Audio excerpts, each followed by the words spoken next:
Assalamualaikum warahmatullahi wabarakatuh. Hamdan syukran lillah amma ba'd. Sahabat manusia plural yang saya hormati dan saya banggakan. Prolog itu saya pakai lagi ya. Dan saya sedang menggunakan jas kebanggaan saya, jas Ansor.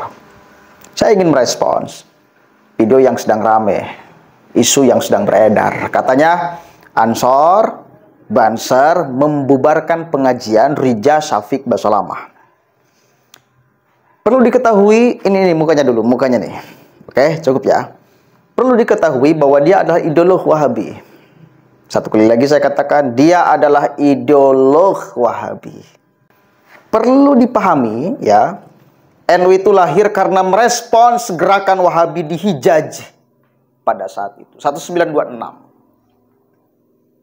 NU merespons gerakan mereka yang ribuan kilometer jauh dari Indonesia.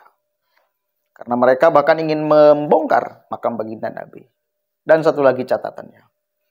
Teroris-teroris dari Republik ini ketika diperiksa ideologinya, yaitu ideologi Salafi Wahabi. Ini loh berbahayanya. Orang-orang awam di dalam agama mungkin ya, nggak apa-apa dong mereka sedang mengadakan pengajian. Kenapa Anda repot? Gini. Mafsadatnya akan lebih parah, akan lebih besar bila mereka tetap dibiarkan menanamkan pahamnya, ideologinya di Republik ini. Bukan sekarang. 10 tahun ke depan, 20 tahun ke depan. Dan sekarang mulai dirasakan oleh masyarakat, Nahdiyin khususnya, karena mayoritas masyarakat di Indonesia adalah penganut Islam Ahlussunnah wal Jamaah Nahdiyah.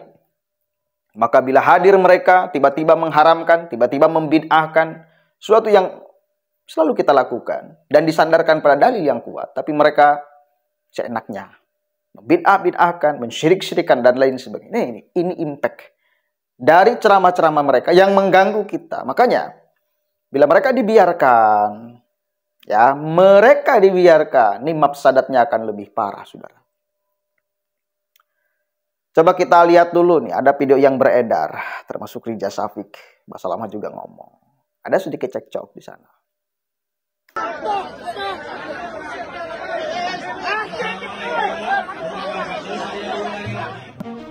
Pengajian Ustadz Syafiq Riza Basalamah di Masjid As-Salam Purimas, Gunung Anyar, Kota Surabaya terpaksa dibubarkan Garekap Pemuda Ansor pada Kamis 22 Februari kemarin. Sempat terjadi kericuhan panas saat masa GP Ansor memaksa pengajian dihentikan. Penghentian paksa ini memancing emosi jemaah peserta pengajian hingga terjadi cekcok adu mulut. Aksi saling dorong pun sempat terjadi antara jemaah peserta pengajian dengan massa GP Ansor. Ketua PAC GP Ansor Gunung Anyar Asyikun Nahdli menyebut terpaksa membubarkan pengajian dan menuding Ustadz Syafiq Riza Basalamah membawa ujaran kebencian dan dirasa mengganggu keharmonisan. Dia menyebut kejadian ini bermula ketika pihaknya mengirim surat penolakan digelarnya kajian Syafiq ke pengurus Masjid As-Salam Purimas dengan beberapa alasan. GP Ansor dan Takmid Masjid kemudian melakukan mediasi difasilitasi Polsek Gunung Anyar. Asyikun mengklaim semua pihak sepakat pengajian dibatalkan. Namun kesepakatan itu dilanggar dan acara tetap dilaksanakan. Kondisi ini kemudian memicu massa GP Ansor membubarkan paksa pengajian hingga terjadi kericuhan. Adapun kericuhan terjadi sekitar 2 kali. Pada pukul 5 sore dan saat memasuki waktu sholat maghrib. Sementara itu Ustadz Syafiq buka suara atas insiden pembubaran pengajiannya di Surabaya. Dia meminta para jemaah untuk tetap bersemangat. Assalamualaikum warahmatullahi wabarakatuh. Jamaah rahimakumullah, buat teman-teman yang udah hadir di Masjid As-Salam ya. Ana berangkat tadi jam 1, udah nyampe sebelum maghrib dengan harapan bisa isi kajian. Tapi ternyata takdir Allah berkata lain. Maka Ana mohon maaf atas ketidaknyamanan ini buat teman-teman semuanya.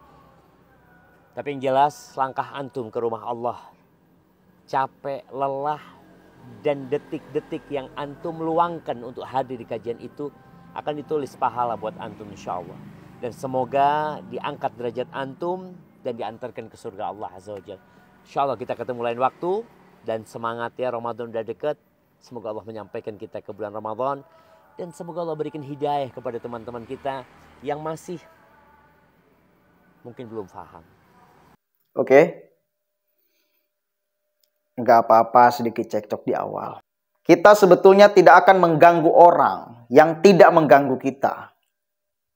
Jangankan orang Islam yang berbeda paham dengan kita.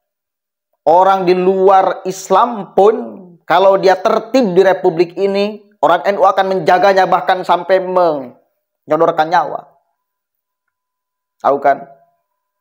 Ketika hari Natalan tiba, Banser berjaga sampai ada meledak bom.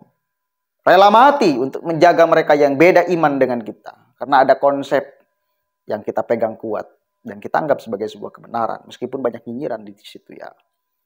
Apalagi orang Islam yang beda paham. Yang beda akidah juga kita toleran kok. Apalagi yang beda paham. Selama mereka tidak mengganggu kita. Kenapa orang NU menolak Wahabi? Karena mereka mengganggu kita. Mengganggu amaliyah kita. Membid'ah-bid'ahkan amaliyah kita. Mensyirik-syirikan amaliyah kita. Yang kita sudah punya kuat dalilnya. Itu. Jadi jangan coba-coba mengganggu dong.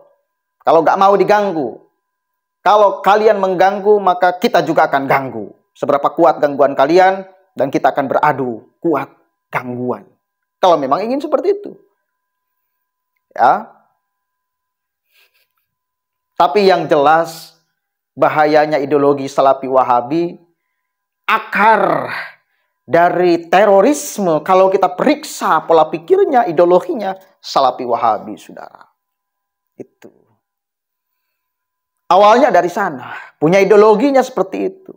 Gampang mensyirik-syirikan, gampang mengkapir-kapirkan, gampang membid'ah-bid'ahkan. Suatu yang berbeda dengannya. Itu masalah, bos. Ideologi itu salah satu masalah besar di republik ini. Orang karena ideologi itu berani rela mati-matian, bunuh-bunuhan. Jadi bukan masalah sepele. Masalah serius. Korupsi masalah serius. Kemiskinan, ketimpangan masalah serius. Tapi ini pun, ideologi ini adalah masalah sangat serius. Dan salah satu alasan saya pribadi tidak milih Anies Baswedan. Karena di belakangnya ada sekelompok orang yang punya ideologi. Nggak beres di republik ini. Itu aja. Simple kok. Karena bagi saya, itu masalah besar. Ideologi itu masalah besar. Abu Bakar Ba'asyir, dia berani membunuh orang gara-gara punya ideologi yang keliru, yang salah. Mati, bos. Tega dia membunuh saudara seimannya karena punya ideologi yang salah. Maka ini bukan masalah ecek-ecek ideologi itu. Coba kita baca nih keterangan dari Ansor. Apa sih sebetulnya yang terjadi? Ternyata mereka melanggar kesepakatan, melanggar perjanjian, dan lain sebagainya. Ansor Surabaya bantah bubarkan pengajian Rija Basalamah. Ini penjelasannya. GP Ansor Surabaya menegaskan pihaknya tak membubarkan pengajian yang mengundang Ustadz Rija Syafiq Basalamah. Namun, kericuhan dan kegiatan ini terjadi lantaran adanya pelanggaran kesepakatan antara panitia pengajian dengan GP Ansor. Diketahui, kericuhan terjadi di Masjid As-Salam, Purimas, Gunung Anyar, Surabaya. Kericuhan ini terjadi antara GP Ansor Surabaya dengan panitia penyelenggara pengajian Ustadz Syafiq Rija Basalamah. Kericuhan tersebut diduga akibat pelanggaran kesepakatan antara GP Ansor dengan panitia penyelenggara pengajian. Sekretaris Gerakan Pemuda Ansor Surabaya, Rijam Syafiq mengatakan, niat awal pihaknya datang ke Masjid As-Salam untuk mengawal kesepakatan yang sudah dibuat sebelumnya. Kami punya itikad baik, menaati kesepakatan dengan pihak panitia dan penyelenggara. Kesepakatan yang dimediasi oleh Polsek dan disaksikan oleh Dan Ramil serta Camat. Sudah jelas isinya. Tidak menghadirkan Ustadz Syafiq Rija Basalamah. Jadi sebelumnya sudah ada perjanjian, kesepakatan. Dengan Polsek, dengan Dandim, dengan Camat. Tidak menghadirkan Rija Syafiq Basalamah. Gini loh, salah satu upaya untuk membendung arus ideologi mereka nyusup kepada orang-orang awam, membuat gaduh, membuat kisruh, membuat pola pikir masyarakat Indonesia itu tidak benar. Ya salah satunya dengan kayak gini, supaya orang paham. Dan orang pasti bakal bertanya-tanya, kenapa sih Ansor sampai berani membubarkan kayak gini? Apakah ada alasan sangat ideologis atau hanya sebatas eksistensi semata? Orang pasti akan bertanya-tanya. Biarkan pertanyaan itu mengendap di pikiran masyarakat dan dia pasti akan bisa menjawab secara sendirinya nanti di kemudian hari. Kalau tidak seperti ini kan, maka bagaimana caranya kita bisa menerangkan kepada mereka, kepada masyarakat, bahwa orang-orang seperti Riza Shafik Basalamah ini bermasalah, punya ideologi yang berpotensi memecah belah persatuan kita, memecah belah anak bangsa. Dengan ceramah-ceramahnya, ideologi-ideologinya yang memang membuat retak kita. Segala sesuatu yang beda dengannya dibid'ah-bid'ahkan, disyirik-syirikan. Seolah mereka yang paham hadis, paling paham hadis. Orang lain tidak punya paham hadis tuh. Padahal kalau kita cek seberapa kuat mereka punya pemahaman, biasa aja ternyata. Tapi ya ketika orang awam yang menerimanya, ya diterima aja. Nggak paham bahwa kemudian ada perbandingan yang lain dalam masalah ilmu agama. Nah ini pentingnya. Biarkan masyarakat supaya bertanya-tanya. Dan dari dulu masyarakat itu akrab dengan NU. Tentu ujung-ujungnya pilihannya, oh yang ngerti. Saya tidak ada masalah dengan NU. Biasa tradisi kita juga NU. Ini mereka yang membidah-bidahkan tradisi kita. Tahlilan, muludan, segala macam. Dibidah-bidahkan, disyirik-syirikan. Oh berarti mereka yang bermasalah. Ujung-ujungnya kan kayak gitu. Supaya masyarakat punya filter. Itu aja. Kalau tidak punya filter secara sendirinya, harus dikasih filternya, kan gitu. Kalau ceramah di depan kita akan tertawa. Kalau ceramah di depan masyarakat awam, lalu diyakini, diimani, ujung-ujungnya apa? Bermasalah tuh. Dengan keluarganya, dengan tetangganya, dengan saudaranya. Yang melakukan tahlilan, yang melakukan ziarah kubur, yang melakukan selawatan, dan lain sebagainya. Ini loh berbahayanya. Padahal baik. Tahlilan baik, selawatan baik, berjanjian baik, maulidan baik. Tiba-tiba dituduh bid'ah. Nah ini loh maksudnya. Makanya efeknya jangka panjang, saudara. Bila mereka dibiarkan, tetap menyebarkan ideologi. Kelirunya di Republik ini.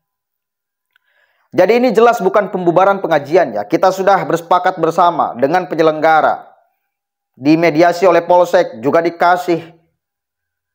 disaksikan dan Ramil dan Camat. Sehingga kami hanya ingin keputusan yang dibuat bersama bisa dilaksanakan bersama. Itu kata Rijam ya. Sebelumnya kericuan terjadi di Masjid As-Salam. Oke lah, cukup ya. Jadi intinya udah ada kesepakatan dengan pihak panitia, disaksikan dengan Kapolsek, disaksikan dengan Dan Ramil, ada Camat pula.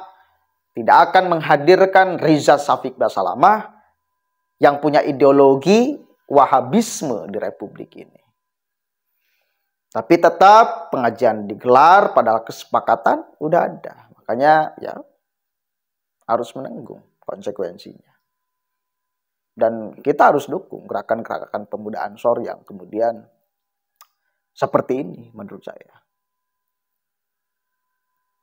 Ya, di samping ceramah-ceramah juga, hati-hati dengan orang yang suka membid'ah-bid'ahkan, mensyirik-syirikan, khurafat-khurafatkan.